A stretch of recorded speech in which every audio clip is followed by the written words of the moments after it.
दोस्तों, मेरे सामने एक पेशेंट हैं जिनका कि दाढ़ी मुझ कम है और उसके लिए फिर टेस्टोस्टेरोन के इंजेक्शन को सलाह दिया गया। तो बोले कि टेस्टोस्टेरोन से साइड इफ़ेक्ट होगा, मेरे बाल गिर जाएंगे और भी कोई साइड इफ़ेक्ट होगा। तो जान लो, जब भी टेस्टोस्टेरोन इंजेक्शन लगाते हो तो साइड इफ़ेक्ट क्या होते हैं। सबसे पहले जब आप टेस्टोस्टेरोन बढ़ता है उससे आपके अंदर का टेस्टोस्टेरोन बनना कम हो जाता है, क्योंकि टेस्टोस्टेरोन से एलएच सेपरेट करके टेस्टोस्टेरोन बनना कम हो जाता है। तो आपके टेम्परेरी आपके स्पर्म घट जाएंगे। जब बंद करके 6 मिनट फिर से स्पर्म पहले से वापस नॉर्मल आ जाते हैं, पहली बात। दूसरा, टेस्टोस्टेरोन इंजेक्शन से हीमोग्लोबिन बढ़ जाता है।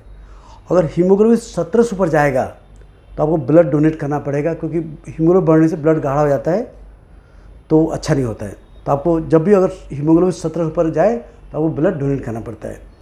पर अक्सर ये समस्या उनको जो बॉडी बिल्डर होते हैं, जो एक एक हफ्ते में 2-2 4-4 इंजेक्शन लगाते हैं, फिर जब वेरी हाई डोज टेस्टोस्टेरोन से लगाते उनको उससे होता है। नॉर्मल डोज को नॉर्मली नहीं होता है। फिर क्या होता है कि थोड़ा मेल हार्मोन टेस्टोस्टेरोन जब लगाते हो थोड़ा ईस्ट्रोजन कन्वर्ट होता है, तो कभी कभी से ब्रेस्ट बढ़ने का खतरा होता है। तो हर बॉडी बिल्डर टेस्टोस्टेरोन इंजेक्शन साथ साथ एक टेमोक्सिफेन नाम की गोली लेता है, जिससे कि उसका ब्रेस्ट ना बढ़े।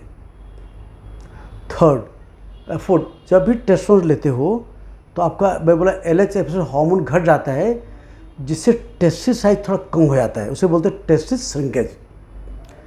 जब ट्रीटमेंट कंप्लीट होने के बाद जब टेस्टोस्टेरोन इंजेक्शन जब बंद करते हैं तो फिर से ब्लड में जब जैसे टेस्टोस्टेरोन घटता है, बॉडी फिर से एलएच प्रोडक्शन बढ़ा देती है और फिर से आपको टेस्टिस साइज वापस नॉर्मल आ जाती है और आपकी स्पर्म काउंट भी वापस नॉर्मल हो जाती है।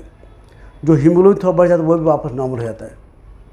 फिफ्थ, जब भी टेस्टोस्टेरोन अगर लेवल बढ़ेगा तो उससे थोड़ा ब्लड के अंदर गुड कोलेस्ट्रॉल एचडीएल थोड़ा घट जाता है।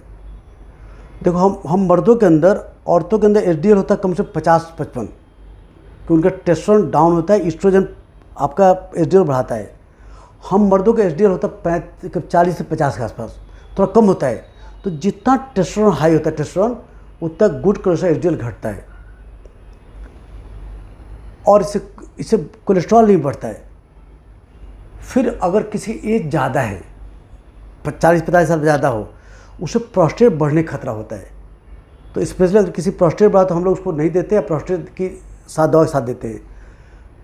टेस्टोस्टेरोन इंजेक्शन से कभी प्रोस्टेट कैंसर कभी नहीं होता है। हम अगर किसी बूढ़े को प्रोस्टेट कैंसर है तो बढ़ने का खतरा होता है।